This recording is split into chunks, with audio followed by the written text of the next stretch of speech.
bukan masalah perpanjangannya 6 menjadi 9, substansi permasalahannya apa? Kan gitu.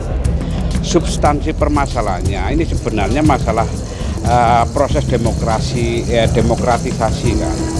Menurut hemat saya ini bukan masalah waktu. Ini kan yang sangat penting, sangat mendasar bagaimana kita membangun proses demokrasi di tingkat desa. Ini menjadi contoh untuk elit di tingkat kabupaten, provinsi maupun pusat. Ini harus pematangan demokrasi harus dikerjakan dengan cara apa? Ya tetap 6 tahun, 6 tahun jabatan 6 tahun, 9 tahun mau apa? Terlalu lama. Ini sirkulasi elit desa ini kan harus bergantian dan juga pematangan demokrasi di tingkat masyarakat desa berjalan.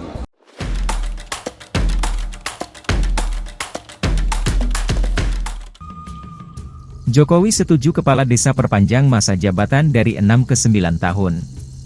DPP Gerakan Mahasiswa Nasional Indonesia, GMNI, menolak perpanjangan jabatan kepala desa dari 6 tahun menjadi 9 tahun.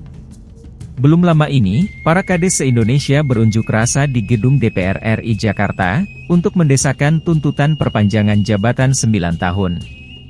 GMNI mengingatkan pemerintah dan fraksi DPR RI, tidak mengkapitalisasi isu perpanjangan jabatan kades untuk praktik politik dagang sapi di pemilu 2024. Baik pemerintah, maupun fraksi di DPR RI, agar jangan sampai menggunakan politik dagang sapi di momentum ini, untuk pemilu 2024, kata Sekjen DPP GMNI Muhammad Ageng Dendi Setiawan, dalam siaran pers, Rabu malam, 18 Januari 2023. GMNI menilai, perpanjangan masa jabatan dari 6 menjadi 9 tahun, sebagai bentuk kemunduran demokrasi. Masa jabatan yang panjang, kata Dendi, juga berpotensi melahirkan dinasti-dinasti baru di desa. Dampaknya regenerasi kepemimpinan di desa menjadi terhambat. Sehingga akan memunculkan polemik di masyarakat, dan menjadikan masyarakat hopeless terhadap perubahan kepemimpinan di desa, yang akhirnya masyarakat menjadi apolitis, katanya. Dendi juga menyoroti dampak perpanjangan jabatan kades terhadap penyelewengan anggaran di desa. Ia khawatir penambahan jabatan hanya untuk melanggengkan korupsi di tingkat desa. Pak Luhut dan Pak Jokowi ini masih terus berusaha keras ya bagaimana berjuang memperpanjang masa jabatannya gitu ya. Jadi kalau pintu-pintu partai politik ditutup, sekarang pintu kepala desa. Karena tadi kan kemarin maksud saya di Istora dikumpulkan ke kepala desa ini abdesi asosiasi. Wah ini besar sekali loh.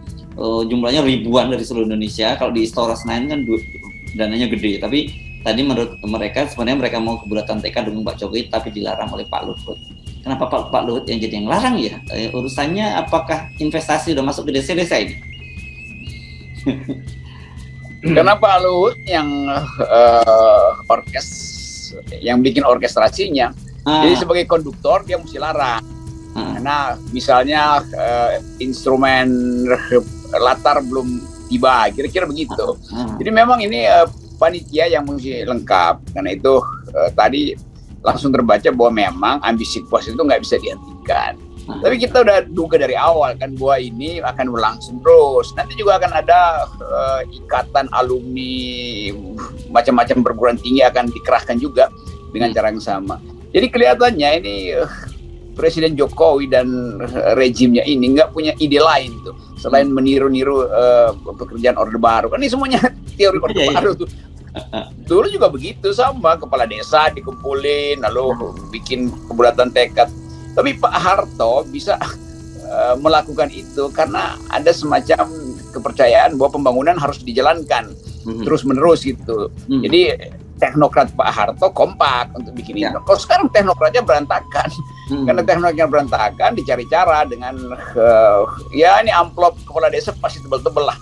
Kira-kira gitu. Iya. Itu kan didatangkan ke Jakarta, kita bisa bayangkan tuh transportasinya, hotel-hotelnya, apa dan sebagainya itu besar, ini besar sekali. Jadi kalau kita lihat dan ini gerakan ini masih di seluruh Indonesia, jadi sebenarnya duitnya masih banyak juga ini Bung Robi. Ya, ini yang disebut duit haram terakhir yang memang mesti dibagi habiskan. Kan ini secara etis nggak mungkin, secara konstitusi nggak mungkin. Jadi memang cuman ini pertaruhan Pak Jokowi, karena kalau nggak ada cara semacam ini itu setelah lengser beliau bisa dipersoalkan KPK atau kejaksaan. Nah karena itu orkestrasi itu mesti dilanjutkan, dan kalau Pak Jokowi punya kemampuan kenegarawanan, ya dia nggak mau ini dilakukan mestinya, tapi diam-diam dia sponsori juga tuh. Buktinya dia datang di situ kok. Kalau Pak Jokowi bilang saya nggak mau 3 periode, ya nggak usah datang ke abdeksi, karena dia udah tahu bahwa itu akan dipakai untuk mengelulukan beliau dan meminta beliau 3 periode. Jadi permainan ini terlalu dangkal lah, kira-kira begitu tuh. Pemerintah dan fraksi di DPR RI seharusnya bijak dan mengkaji terkait usulan para kepala desa itu bukan sebatas reaksioner, apakah sudah sesuai dengan keinginan rakyat. Atau malah sebaliknya, yang nantinya akan mengangkangi rakyat, kata Dendi mempertanyakan. GMNI mendesak fraksi di DPR RI, segera melakukan kajian usulan perpanjangan jabatan Kades, secara jelas dan menolaknya. Jika tetap dilakukan, Dendi mengancam akan mengerahkan massa, untuk mengepung kantor desa dan aksi di gedung DPR RI. Kami akan menghidupkan kembali fraksi-fraksi rakyat, dan parlemen jalanan di lapisan elemen masyarakat paling bawah, untuk menggelar sidang di kantor-kantor desa dan di depan gedung perwakilan rakyat kita, katanya. Kepala desa itu harusnya justru diturunkan menjadi 5 tahun, supaya disesuaikan dengan jadwal APBN. Supaya anggaran dana desa itu lebih accountable, karena dana desa itu juga diaudit oleh BPK. Meskipun menurut saya dana desa itu jauh lebih accountable daripada dana-dana lainnya. Tapi kalau kita menciptakan siklus kepemimpinan yang panjang, nanti kepala desa ini punya kesempatan main macam-macam.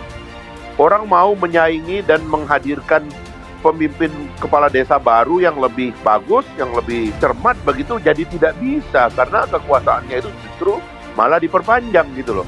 Padahal sekarang ini saya terus terang ya, dalam satu kampanye besar gitu ya, karena menurut saya yang harus diperbesar di masa depan itu dalam jangka pendek tentunya adalah dana desa, karena dana desa itu penyelamat perekonomian nasional sekarang ini.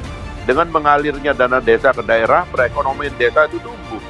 Karena itulah akuntabilitas di desa harus diperkuat. Caranya batasi masa kekuasaannya kepala desa, bikin mereka lebih accountable. Saya yakin dana desa itu akan sangat bermanfaat bagi rakyat kita. Tapi kalau dana desanya dinaikkan, sementara pemimpinnya itu justru diperpanjang, kesempatan mereka untuk melakukan manipulasi terhadap dana desa semakin banyak. Bukan berarti mereka nggak akan kena, nggak akan ditangkap oleh polisi dan sebagainya. Ya tapi itu menjadi repot, karena kita nggak mau yang begitu terjadi.